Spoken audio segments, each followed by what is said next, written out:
না সেটা ঠিক আছে, কিন্তু সাকিব আপনি মনে হয় না বিস্তারিত যাচ্ছি না, আমি শুধু এটা বলবো, কিন্তু সাকিব আপনি মনে হয় না যে আপনাদের আহ্বানে ছাত্ররা আসে নাই? না আমাদের তো একটু কথা বলতে দিতে হবে, রাইট, হ্যাঁ বেশি পারতো আমি আছি, ছাত্ররা এসেছে আসলে শেখ হাসিনার কথায়।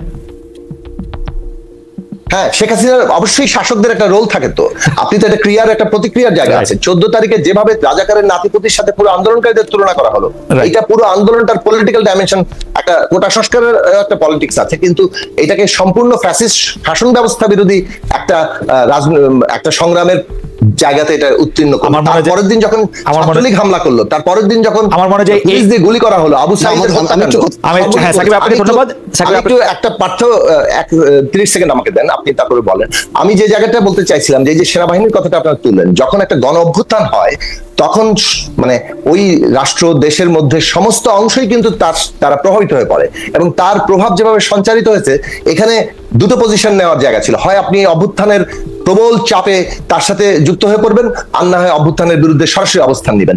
এই ক্ষেত্রে বাংলাদেশ সেনাবাহিনী যে ভূমিকা নিয়েছে, তারা মানে এই অভ্যুত্থানের প্রভাবে তার অংশে পরিণত হয়েছে। ওকে, জনাব আব্দুল রহমান পার্থ, আপনি এখানে যুক্ত করতে আপনি যখন আমাকে বলেন প্রোগ্রাম করা হয়, তাহলে সাবেক প্রধানমন্ত্রী শেখ হাসিনার মুখ থেকে রাজাকারের বাচ্চার কথা কি প্ল্যান করা ছিল? আবু সাইদকে গুলি করা কি প্ল্যান করা ছিল?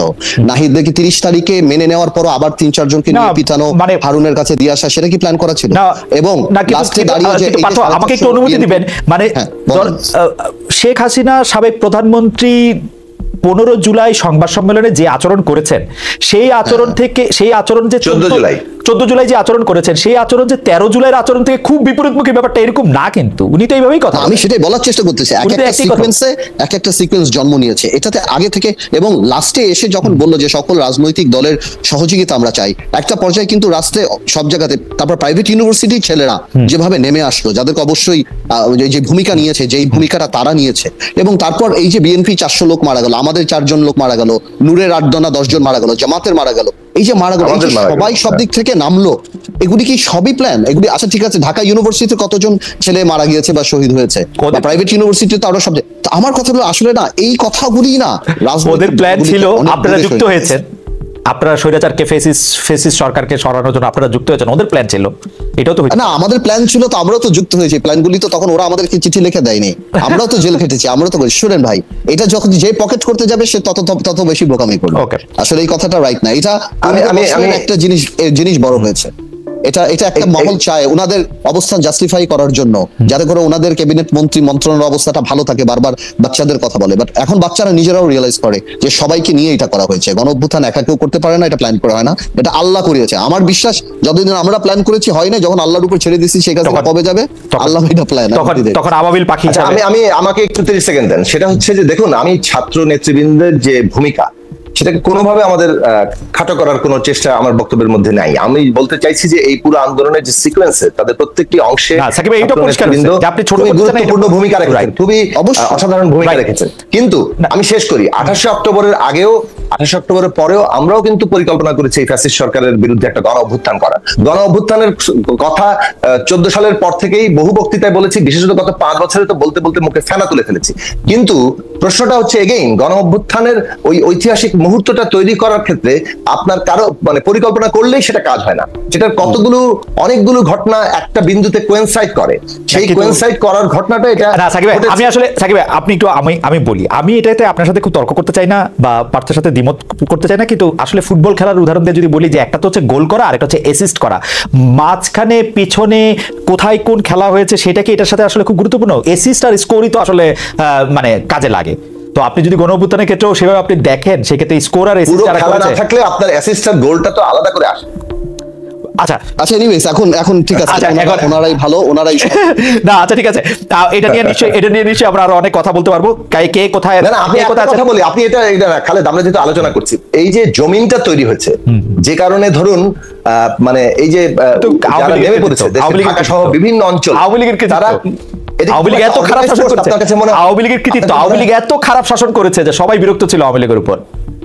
তার মানে তার বিরুদ্ধে যে ধরেন এটা যে একটা ফ্যাসিস্ট শাসন ব্যবস্থা, এর বিরুদ্ধে যে একটা নতুন বন্দোবস্ত লাগবে, এই দেশ সংস্কার করতে, পুরো প্রশ্নগুলো কিন্তু দীর্ঘদিন ধরে আমি মানলাম, মানে এটা আমিও মনে করি যে একটা হোলিস্টিক অ্যাপ্রোচের মাধ্যমে এই এই গণ আন্দোলনটা, গণ অভ্যুত্থানটা, ছাত্র জনতার এই সম্মিলিত জায়গাটা সেটা আসলে তৈরি হতে আসলে সময় নিয়েছিল, সেটা আমিও মনে করি। কিন্তু যারা অন্যরকম মনে করে তাদের জন্য এই প্রশ্নটা করা। আমি আবার একটু অন্য প্রশ্নে আসি, যারা আমাদের আমাদের খুব বেশি সময় নাই। আমরা দেখছি যে শেখ পরিবারের কে কোথায় আছেন সেটা আমাদের কাছে কোনো স্পষ্ট নয়। আপনার সঙ্গে যাদের ব্যক্তিগত সম্পর্ক আছে, আত্মীয়তা আছে, তাদের বিষয়ে আপনার কাছে কোনো খোঁজ আছে কিনা? ব্যক্তিগত প্রশ্ন করার জন্য দুঃখিত ব্যারিস্টার পার্থ, আপনি চাইলে না উত্তর দিতে পারেন। না, আমি জানি না, আমার সাথে কোনো কিছু নাই, আছে বা যেখানে আছে আর কি, হয়তো সাবধানেই আছে, বাট আমার কোনো আইডিয়া নেই। আচ্ছা, আমি একটু যেতে চাই হচ্ছে জনাব জোনায়েদ সাকি আপনার কাছে। আপনি রংপুরে বলেছেন আওয়ামী লীগ বা তার দোসররা মাদ্রাসা বিভিন্ন ধর্মীয় স্থাপনা ভাঙছে, এটা কি রাজনৈতিক বক্তব্য নাকি সত্যতা আছে? ওয়াহাবি, হেফাজত, হিজবুত এদেরকে আওয়ামী লীগ খুশি করতে চাইছে? তৌহিদি জনতার ভেতরে কি আওয়ামী লীগ লুকিয়ে আছে কিনা? আমাদের একদম সময় নাই সাকিব, আপনি যদি 1 মিনিটের মধ্যে বলেন। আপনি এটা বলেছিলেন। 1 মিনিটে পারবেন? 1 মিনিটে পারবেন না সাকিব ভাই? না, পারবে। আমি চেষ্টা করবো 1 মিনিটে বলার। দেখুন, যে কোনো ঘটনার দুটো জিনিস আছে। বাংলাদেশে এই ধরনের যে কোনো উগ্রতা, অসহিষ্ণুতা, ঘৃণা, বিদ্বেষ এবং এক পক্ষ আরেক পক্ষকে হামলা করা, এগুলো তো আমরা দেখছি। এটা যেমন হিন্দু সম্প্রদায় কিংবা ধর্মীয় ভাবে সংখ্যাগরিষ্ঠের বাইরে অন্য সম্প্রদায় যারা আছেন তাদের উপরে হামলা হচ্ছে, অন্য জাতিগত ভাবে হামলা হচ্ছে, রাজনৈতিক বিশ্বাসের উপর হামলা হচ্ছে। এখন প্রশ্ন হচ্ছে যে এটা একটা পলিটিক্যাল অ্যানালিসিস করতে হয় সবসময়, যে হু বেনিফিটস।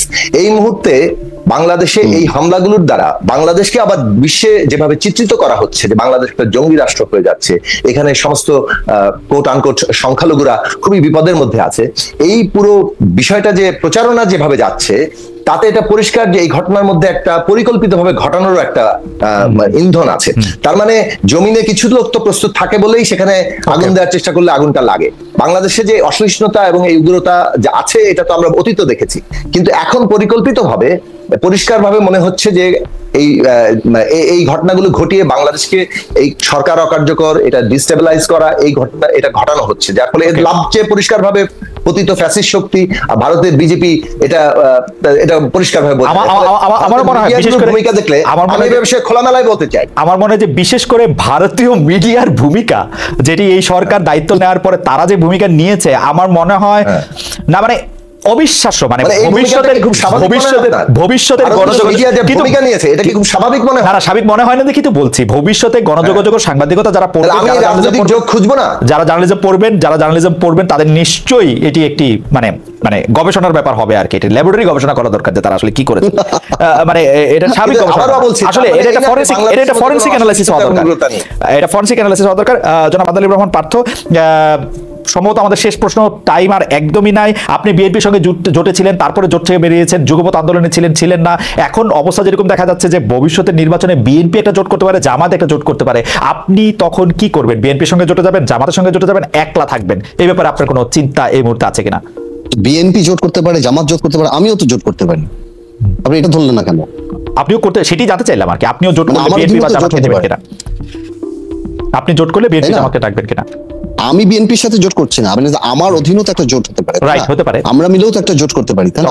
তখন জামাত আপনার এটা সময় বলে দিবে। ওকে, ইনশাআল্লাহ সময় বলে দিবে। আমাদের আসলে আজকে বেশ কিছু প্রশ্ন আর করতে পারলাম না। সাকিব ভাই এবং পার্থের চমৎকার কথা শুনতে আমার কিছু সময় আমাদের পার হয়ে গেল। সাকিব ভাই, আমাদের শেষ প্রশ্ন হচ্ছে যে বিএনপির 31 দফা নিয়ে আপনাদের প্ল্যাটফর্ম গণতন্ত্র মঞ্চ থেকে আপত্তি থাকলেও সব মিলিয়ে 31 দফা যদি বাস্তবায়ন করা যায়, তাহলে অন্তর্বর্তী সরকারের সার্বিক সংস্কার সেভাবে কি আর দরকার আছে কিনা? না, অন্তর্বর্তী সরকারের সংস্কারের মধ্যে তো এই প্রস্তাবনাগুলো আসবে, এবং আমি এটা বলবো যে আমরা 31 দফা পৌঁছেছিলাম, সেখানে আমাদের যে 14 দফা ছিল, এগুলো যখন অনেকগুলো দল মিলে একটা জায়গায় পৌঁছানো, সেখানে ন্যূনতম জায়গায় ঐক্যমত্য হয়, অনেকগুলো জায়গায় আবার পার্থক্য থাকে। প্রশ্নটা হচ্ছে যে এটা আমি একই সাথে বলবো যে এই সংস্কারের দিকটা অত্যন্ত গুরুত্বপূর্ণ। গণ অভ্যুত্থান মানুষের আকাঙ্ক্ষা কিন্তু আরো বাড়িয়ে দিয়েছে, এবং সেই আকাঙ্ক্ষাটাকে আমাদের রাজনৈতিক দলগুলো নিশ্চয়ই আবার নতুন করে মূল্যায়ন করছেন, এবং সেই লক্ষ্যে পৌঁছানোর জন্য সবাই মিলে আমরা যাতে এক জায়গায় এক যাত্রায় আসতে পারি, সেটার জন্য আমাদের কনসেনসাসের দিকে চেষ্টা করা দরকার। শেষ প্রশ্ন জনাব আদালিবুর রহমান পার্থ আপনার কাছে, সেই প্রশ্নটি হচ্ছে যে আওয়ামী লীগ ও তার জোটের সবাই মাইনাস, গত 2 মাস গ্রহণযোগ্য হলো তৃতীয় দফার সংলাপে জিএম কাদেরকে আর গ্রহণ করতে রাজি নাই সমন্বয়করা, বিষয়টা আপনি আসলে কিভাবে দেখেন? শেষ প্রশ্ন। আমি খুবই পজিটিভলি দেখি জিএম কাদেরকে বা জাতীয় পার্টিকে বা বিএনপি আওয়ামী লীগের যারা অক্সিজেনের ভূমিকা পালন করেছে, আওয়ামী লীগের এই ভোট চুরি বা এই যে কাজগুলি করে, সেখানে সব সময় জাতীয় পার্টি থেকেছে। আমি মনে করি না জাতীয় পার্টিকে নৈতিকভাবে এই সরকারে, যেহেতু এই সরকারটা একটা গণঅভ্যুত্থানের পরে আসা সরকার, এই সরকার গণঅভ্যুত্থানটা করেছিল আওয়ামী লীগ তার দোসরের বিরুদ্ধে, তো কোনোভাবেই জাতীয় পার্টিকে এই সুযোগ দেওয়া উচিত না। জাতীয় পার্টির কোনো মায়া কান্না এখানে অ্যাকনলেজ করা উচিত না। বিকজ আওয়ামী লীগ যে এই 2-3টা টার্ম ইলেকশনে ছিল, সেটার একদম লাঠির ভূমিকা পালন করেছে জাতীয় পার্টি। সারা বছর কান্নাকাটি করেছে, রাতের বেলা টাকা খেয়ে আর নমিনেশন কিছু নিয়ে তারা ভিতরে ঢুকে গিয়েছে আমরা আওয়ামী লীগ, এবং এই সরকারকে একটা বৈধতা দেওয়ার ব্যবস্থা করছে। ইম্পসিবল। জাতীয় পার্টিকে প্রথম দিন থেকে এত ইম্পর্টেন্স দেওয়া উচিত ছিল না। জনাব আদালিবুর রহমান পার্থ আপনাকে অনেক ধন্যবাদ আমার একটা লাস্ট লাইন আছে, ফ্যাসিস্ট ব্যবস্থার জন্য দায়ীদের, হত্যাকাণ্ডের জন্য দায়ীদের বিচার করতে হবে, এটা অবশ্যই, এবং দল হিসেবে যারা আছেন তাদের দায়িত্বটা, তাদের দায়টা কি অবস্থায় আছে সেটা আদালত এবং জনগণ, আমিও মনে করি যে বিচারটা খুব মাস্ট, জনাব জনাব জনাব জনাব জনাব আদালিবুর রহমান পার্থ।